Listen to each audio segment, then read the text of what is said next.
Eu tive o prazer de ler num dos livros, acredito ser o melhor livro que eu já li em toda a minha vida, e ele narra a história de alguns jovens cuja terra foi invadida por um rei forte e poderoso, e ele tomou todo o povo da terra desses rapazes como escravos, e seu plano era de os transportar até sua terra para poder fazer deles mão de obra barata na construção das cidades e também de permitir que os seus filhos fossem escravizados para catapultar o desenvolvimento social, econômico e político da sua região.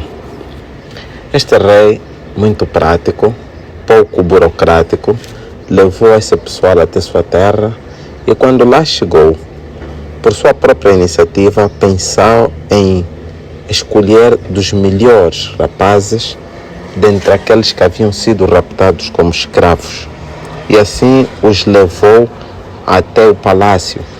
Estando lá no palácio, ele ordenou o seu servo, o mancebo, que cuidava de todos os jovens sábios do palácio, que tinham como objetivo final servir ao rei lá no palácio, deu-lhes o direito de poder selecionar os mais inteligentes dentre esses jovens capturados, a fim de instruí-los nas ciências daquela terra, instruí-los nas faculdades mais importantíssimas daquela terra, para que quando estivessem aptos, tiverem a oportunidade de ser mentalizados, o que chamamos de brainwash, na filosofia política, econômica, social de lá da Babilônia, deste rei que raptou esses jovens a partir de Judá, em Jerusalém, e então iria colocar a filosofia babilônica na mente deles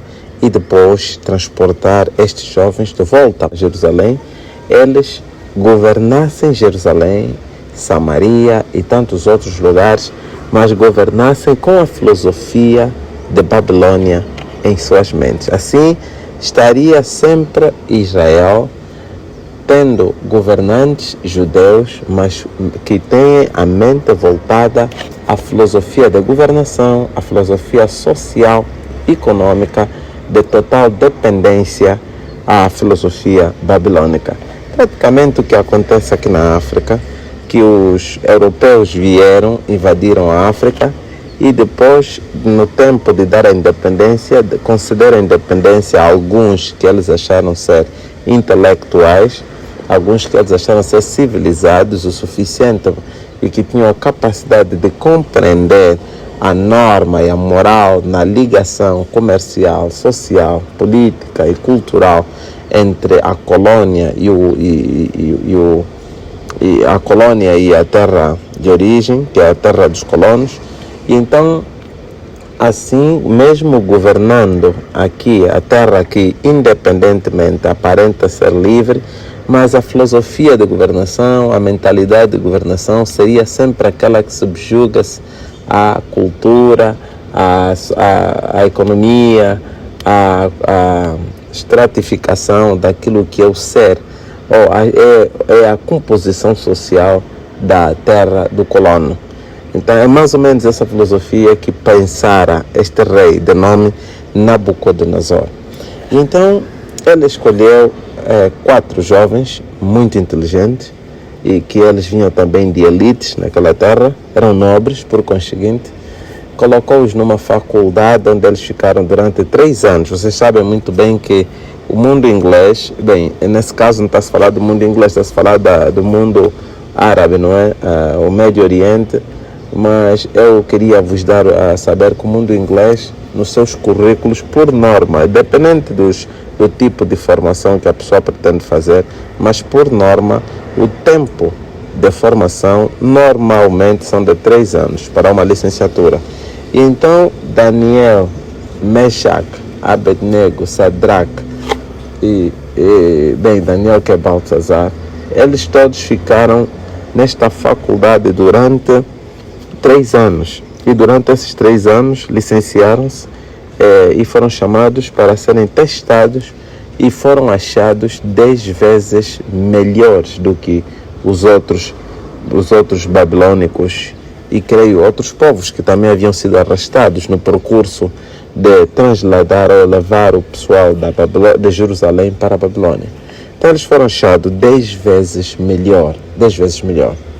A parte importante dessa história é que depois o rei seleciona esses rapazes, coloca os 3 amigos de Daniel para cuidarem dos negócios da Babilônia. Amigos, vocês não devem estar a perceber bem o que eu estou aqui a vos contar. Imagine que alguns escravos vindo de uma outra terra.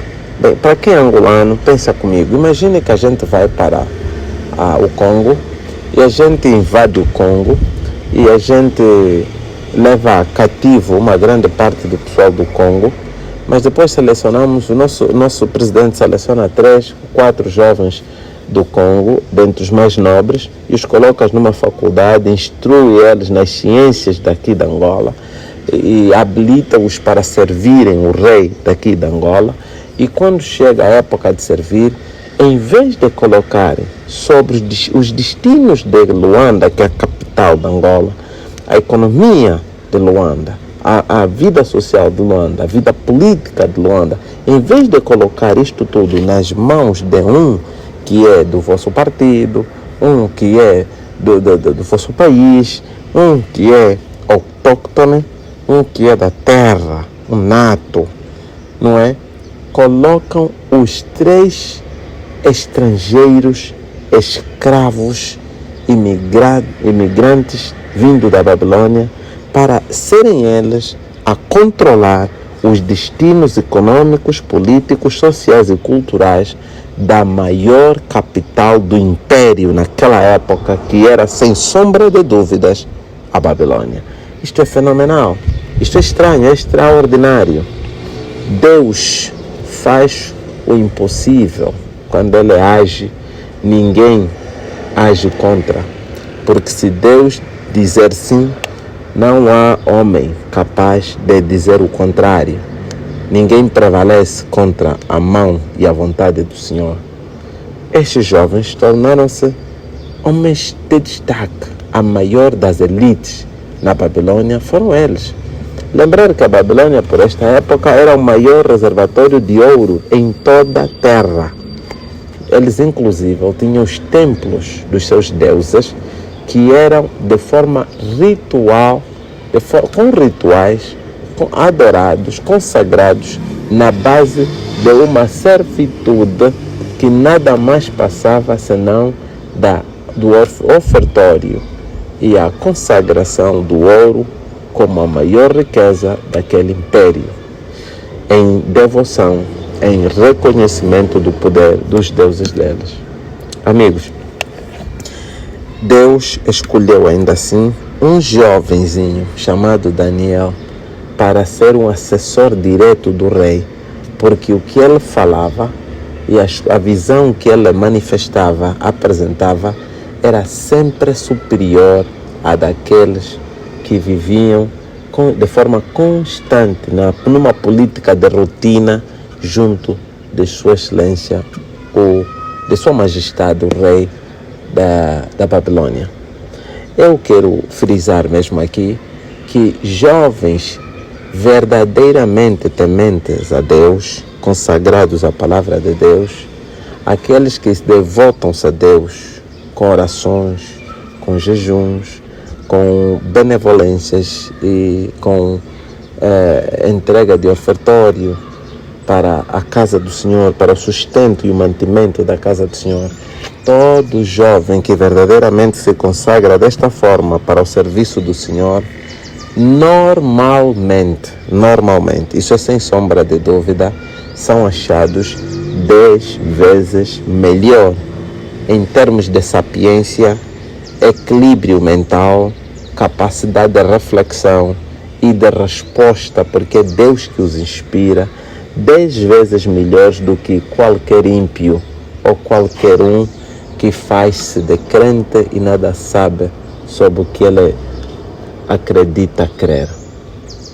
Os filhos de Deus têm a solene honra de serem o espelho, de serem o protótipo daquilo que Deus fala. Sereis luz para o mundo, porque onde eles estão, eles brilham e as trevas não conseguem suportar a luz que emana delas. Então foi assim que esses rapazes foram colocados ali para servir ao rei. Agora, interessante, o rei em algumas ocasiões chegou até Daniel, que tinha o ranking mais alto em termos de servitude lá no palácio, e ele dirige as seguintes palavras a ele, que Daniel, tu deverás prostrar diante disto e daquilo. Daniel, tu deverás parar de orar. Em várias ocasiões o rei foi forçado a criar limitações para alguns dos rituais de Daniel que eram dirigidos diretamente ao rei de Daniel, ao rei eterno que Daniel rendia a sua devoção e a sua adoração. E o rei da terra, que é Nabucodonosor, teve que muitas vezes colidir contra esses princípios de Daniel. Nestes momentos, podemos lembrar o rei dizer assim: eu dei-te a formação, eu colhi você como um escravo, tu não eras um nada, tu te tirei da lama, tu merecias a morte, tu não és nada. Eu tornei você numa entidade, vives em condomínios, tens segurança, tens cartão de lojas, tu comes, tu gozas dos melhores que eu dou da terra, tu tens riqueza acumulada, tu és uma entidade hoje, destaquei-te entre o teu povo, deixaste de ser um miserável. Isto é tudo verdade, tudo isto é verdade, é mesmo verdade. Alguns reis são mentirosos, mas este estava a falar mesmo a verdade. Daniel era um miserável que o rei, na sua forma de pensar, elevou a um padrão muito alto. Só não sabia ela que isto tudo eram providências de Deus e não meras programações de um rei, qualquer rei da terra. Era providências divinas, era Deus agindo. E o rei não pode impedir quando Deus age em favor dos seus. Agora ele diz assim: eu estou a te pedir para não adorar mais a esse Deus, para parar de fazer 3 vezes orações. Estou a pedir para que os seus amigos sirvam os meus deuses, ajoelham, prostrem diante de estátuas minhas. É só prostrar, não tem nada, ninguém vai vos ver, não há o porquê criarem aqui um monte de pandemônio, não há necessidade para essas coisas, é um fiasco que vocês querem aqui levantar. É só prostrar, é só reverenciar o que eu estou a pedir, os deuses meus. Isso passa de nada e continuam com as benesses, com os carros, com os condomínios, com os cargos, continuam com o lugar privilegiado que vocês têm e todo mundo passará a vos honrar. E sabe uma coisa? Quando tempos como estes chegaram, os homens de Deus sempre responderam de forma unânime, sempre disseram assim aos homens da terra: 1000 vezes preferimos obedecer a Deus do que a você, ó rei. 1000 vezes obedecer a Deus, os seus princípios, os seus estatutos, as suas ordenanças, do que temer a palavra que um comandante, que um general, que um governador, que um ministro diz. 1000 vezes obedecer a Deus do que dar ouvidos à palavra de um chefe, de um rei. Nós naturalmente somos compelidos pela Bíblia a obedecer às autoridades e vamos sempre fazer isso, mas somente quando as autoridades estiverem em perfeita harmonia com a palavra de Deus. Quando eles nos pedirem para termos outros deuses, para voltarmos a rituais estranhos, para profanarmos o nome do Senhor, nós vamos falar para eles, não precisamos mandar recado, não. Nós vamos erguer a nossa voz, nós vamos diante deles lhes dizer na cara que servimos ao Deus eterno e a nenhum da terra. Não tememos nenhuma carne, tememos somente o Rei de todo o universo, Cristo, o Rei de todos os reis e Senhor de todos os senhores. Esta é a resposta que todos os santos homens de Deus deram a qualquer um que tentasse se opor contra a vontade de Deus. Deus abençoe você, menina, que está a trabalhar, que foi tirada da lama e colocada num lugar de privilégio, mas que o teu chefe hoje te faz lembrar que ele te tirou da lama e quer que você se deite com ele, violando o princípio divino de não adulterar, não fornicar. É melhor obedecer a Deus do que ostentar os carros, os cargos e os salários que vocês hoje recebem. Melhor é aborrecer o teu chefe do que prevalecer nesse destaque aparentemente bom, mas que vai te levar à perdição eterna. 1000 vezes obedecer a Deus do que aceitar criar uma calúnia contra o teu colega só para favorecer o papel do teu chefe. 1000 vezes é servir a Deus, obedecer a Deus, reverenciar Deus com a tua própria vida, do que falar mal de um partido político, inventar calúnia, falar coisas que eu nunca vi os outros fazer, mas você levanta para deturpar a ordem social, para deturpar a sã convivência, inventando histórias sobre qualquer que seja partido político, grande ou pequeno. É um grande pecado que vocês cometem, pensando que vocês só estão a fazer coisas por brincadeira. Vocês estão a combater o próprio Deus, o Criador dos céus e a terra. Que o Senhor tenha misericórdia de vocês que praticam essas coisas e que Ele mesmo vos mostre o caminho da salvação.